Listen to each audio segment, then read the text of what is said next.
Bom dia, meus amados irmãos e irmãs. Aqui quem está falando é o evangelista Moisés. Neste dia chamado hoje, nesse sábado abençoado, eu gostaria de trazer algo para nós refletirmos nesse dia chamado hoje.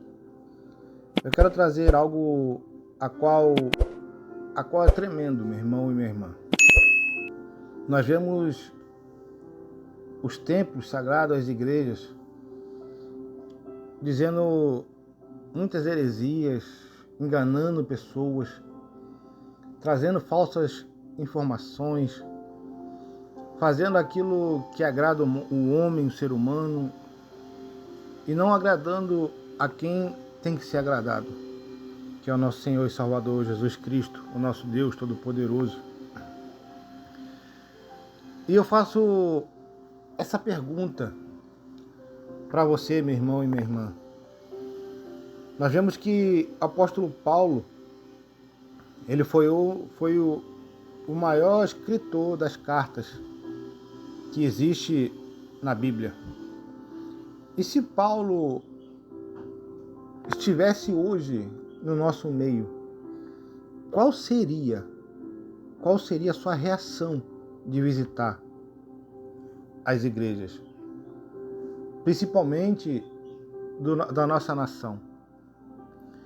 Eu vou trazer algo tremendo, a qual eu ontem, com a minha esposa missionária, estávamos vendo, e eu quero trazer algo para você. 2 Coríntios, capítulo 11, verso 28, diz assim: além das coisas exteriores, há o que pesa sobre mim diariamente, a preocupação com todas as igrejas. Eu vou trazer algo aqui, meu irmão e minha irmã, que nós estamos lendo, que se nós pararmos para refletir, é praticamente o que estamos vivendo nos dias de hoje. Se Paulo nos fizesse uma visita, como reagiria entre os falsos evangelhos pregados na atualidade? Como receberíamos os seus ensinamentos? Seria ele amado por defender a verdade? Ou consideraríamos personal não grato?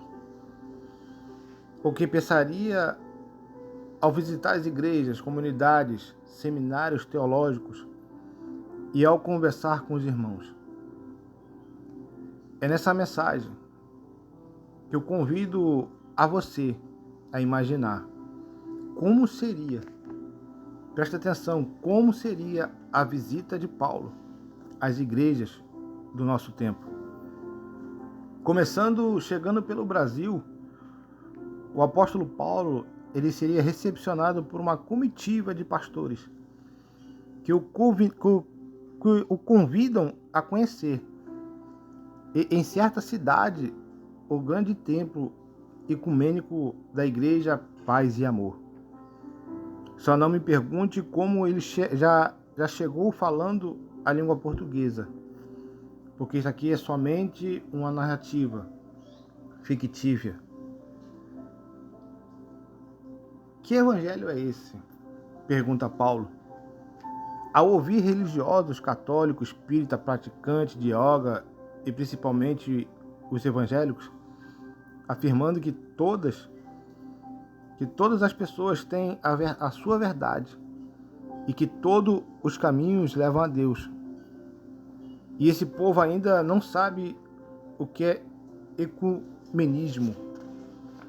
É uma estratégia diabólica para desviar as pessoas da verdade. Alguns pastores percebem a impaciência do apóstolo Paulo e o chamam para uma conversa reservada. Irmão Paulo, estamos no 3º milênio e a humanidade busca de todas as formas a paz mundial. E o irmão não acha interessante essa iniciativa de todas as religiões se unirem em amor? Deus é amor. E o mais importante é que as pessoas se amem e vivam em paz. E não vivam em paz, não acha?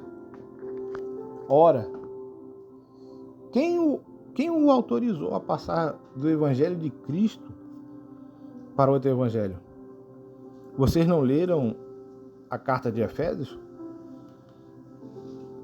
O Senhor Jesus deu obreiros à sua igreja para aperfeiçoamento dos santos, a fim de que chegamos à unidade da fé, não sendo mais meninos, inconstantes, enganados por falsas doutrinas. A unidade deve ser em torno da palavra de Deus e não baseada em nossas próprias verdades.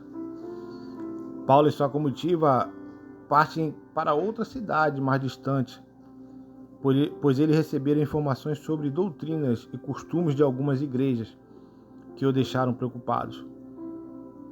A cada viagem, tudo é novo para o apóstolo, que a bordo do avião vê de cima maravilhado cidades e cidades. Se eu pudesse contar com esse meio de transporte na época em que comecei a pregar. Isso é apóstolo Paulo. Isso é fictício, meu irmão e minha irmã. Você imaginando Paulo viajando de cidade em cidade, pregando o evangelho.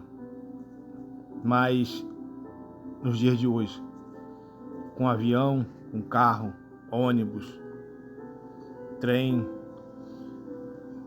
será que as igrejas de hoje sabem valorizar o recurso e as oportunidades que têm para anunciar o evangelho? Chega então a comunidade Tudo Posso, cujo templo encontra-se cheio de pessoas e com luzes parcialmente apagadas. Depois de 2 horas de reunião, o apóstolo só tinha ouvido música pesada, gritinhos frenéticos, assobios estridentes, além de ter estranhado as danças. Nada de louvor a Deus e pregação da palavra. E eu pensava que isso era culto a Deus. Deve ser apenas uma reunião para entreter o povo. Certamente os líderes dessa denominação ignoram o que escrevi em Romanos, capítulo 1. Em em 1 Coríntios. Ao que tudo indica que essa igreja conformou com o mundo. Irmão Paulo cochichou um dos pastores. Não é a igreja, é uma comunidade. Aí Paulo agradece ao pastor. Tentando dirigir-se ao bispo da comunidade, ao fim de lhe pedir uma oportunidade para transmitir uma mensagem a todos, Paulo ele se decepciona.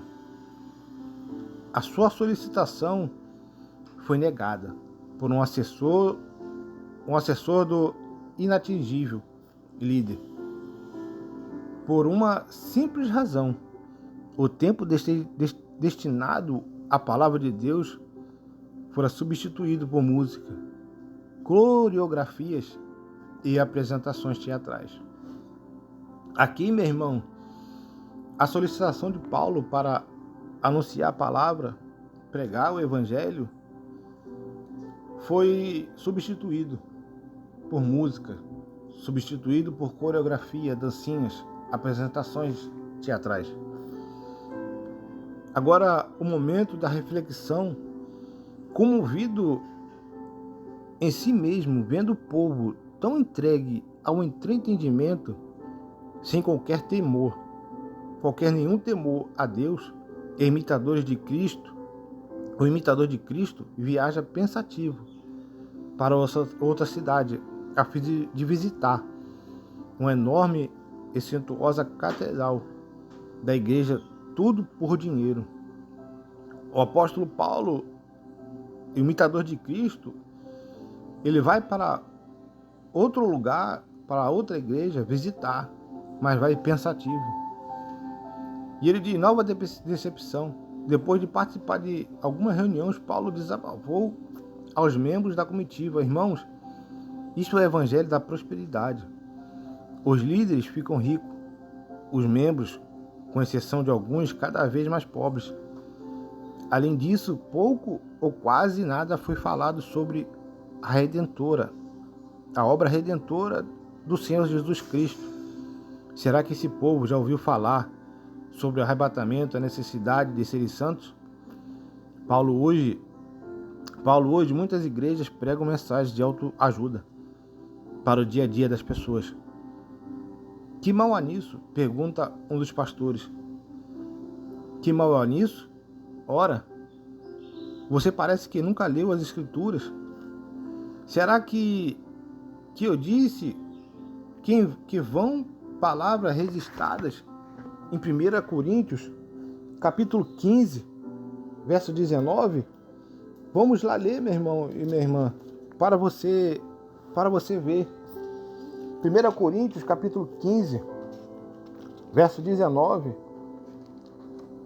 diz assim: se esperamos em Cristo, só nessa vida, somos mais miseráveis.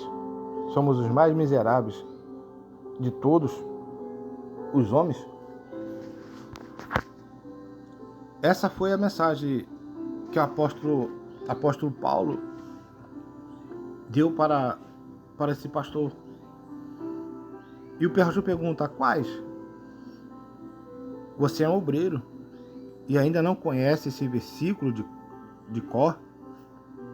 Ou citá-lo? Se esperarmos em Cristo só nessa vida, somos mais que miseráveis em todos os homens. Como os irmãos podem ver, quem valoriza demais a prosperidade material pode estar abrindo mão da riqueza que teremos por vir. Algum de vocês se lembra do que está escrito em Romanos capítulo 14, verso 17? Ah, irmão Paulo, esse versículo eu sei. Porque o reino de Deus não é comida nem bebida, mas justiça, paz e alegria no Espírito Santo, disse uns integrantes da comitiva. Muito bem, pratiquem isso então. A prosperidade material é importante, porém o essencial é estar em comunhão com o Senhor, amando, esperando a sua vida. Meu irmão e minha irmã, isso é algo forte, tremendo. Isso é algo a qual, se nós pararmos para analisar, seria o apóstolo Paulo hoje.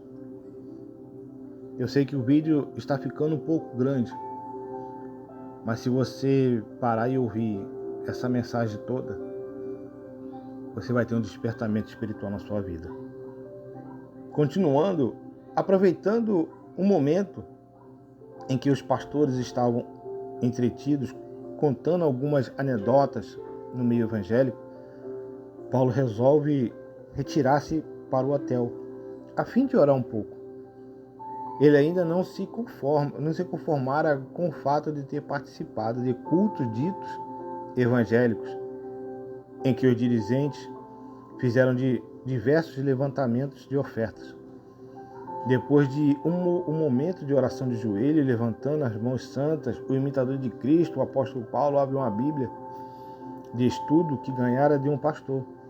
Ele lê uma nota do rodapé, pela qual se afirma que o espinho na carne mencionado em 2 Coríntios 12, verso 7, era uma enfermidade em seus olhos. Com um riso de canto de boca, ele pensa: ah, se eles soubessem. Mas alguns dias após, Paulo e a sua comitiva viajam para fora do Brasil, pretendendo conhecer as igrejas dos anjos adoráveis, cujo líder disse ter recebido de Deus a revelação que Paulo tivera no terceiro céu. O apóstolo Paulo estava curioso, pois nem ele recebera autorização do Senhor para falar do que havia ouvido no paraíso. Chegando ao grande e suntuoso templo, juntou-se ao povo para pedir para ouvir uma pregação. Claro que antes teve de acompanhar a pulso um verdadeiro programa de auditório, eloquente, mas sem compromisso com a única fonte de autoridade confiável, a palavra de Deus. O pregador toma o microfone e começa a discorrer sobre os anjos, as experiências exóticas, tendo fundo os obreiros que andam de um lado para o outro, conversando com a parede, como se estivesse vendo seres angelicais. Ora, Paulo pensa com indignação: isso é culto aos anjos que eu combati ao escrever aos Colossenses? Mas o que o pregador disse depois foi ainda pior. Quando eu visitei o céu e o inferno, recebi revelações extraordinárias. E Deus quer que vocês vejam o seu mover nessa última hora. O Pai me escolheu para ser o seu profeta. Prepare-se para o grande arrebatamento em grupo. Você não vai suportar e cairá de tanto poder. Surge então um homem com um sofá. As luzes se apagam. E ao toque do berrante, pessoas caem no chão, rugem, riem, mugem, choram, gemem, enquanto outras batem o braço, inclinadas para a frente, como se fossem pássaros. Transtornado com o que veio e ouve, Paulo brada dirigindo-se ao pregador: onde foi que aprendeu isso? Eu que recebi o Senhor e ensinei e afirmei até mesmo um anjo do céu deveria ser considerado anátema, como pregasse outro evangelho? E o que vejo aqui, afirma, voltando-se agora ao auditório, este homem que está pregando a sua própria mensagem e não a que recebeu do Senhor, quer dominá-lo bel prazer, como pretexto da humanidade aos cultos aos anjos. Sabiam que ele fala coisas que não viu e está inchado com sua carnal compreensão, conclui. Os irmãos da comitiva acompanharam Paulo e o tiraram do templo, pois o povo que praticamente idolatra os anjos, mensageiros da última hora, está disposto a linchar Paulo pela maneira desrespeitosa como se dirigiu àquele santo homem de Deus. Se esse povo fizesse como os berênios, como recebiam um bom grado a pregação, verificando se elas estavam de acordo com a palavra de Deus, jamais aceitaria o falso evangelho, lamentou. Na viagem de volta, ao revelar aos pastores da comitiva a sua tristeza pelo qual vira, um deles lamenta: irmão Paulo, no Brasil há muitas igrejas que a palavra de Deus perdeu a primazia. Há cultos que pessoas recebem dentes de ouro, calvos dizem sair da reunião com cabelos, obesos emagrecem. Mas isso é uma igreja ou um salão de beleza? Interrompe Paulo, deixando transparecer o seu lado irônico e bem-humorado. É verdade, não havia necessidade de sairmos do Brasil para vermos cultos exóticos. No entanto, foi bom termos feito isso. Haja vista muitos modismos em voga. Em nosso país teremos vindo de fora, como a unção do riso, o rugido do leão, o chamado cair do poder, responde outro pastor.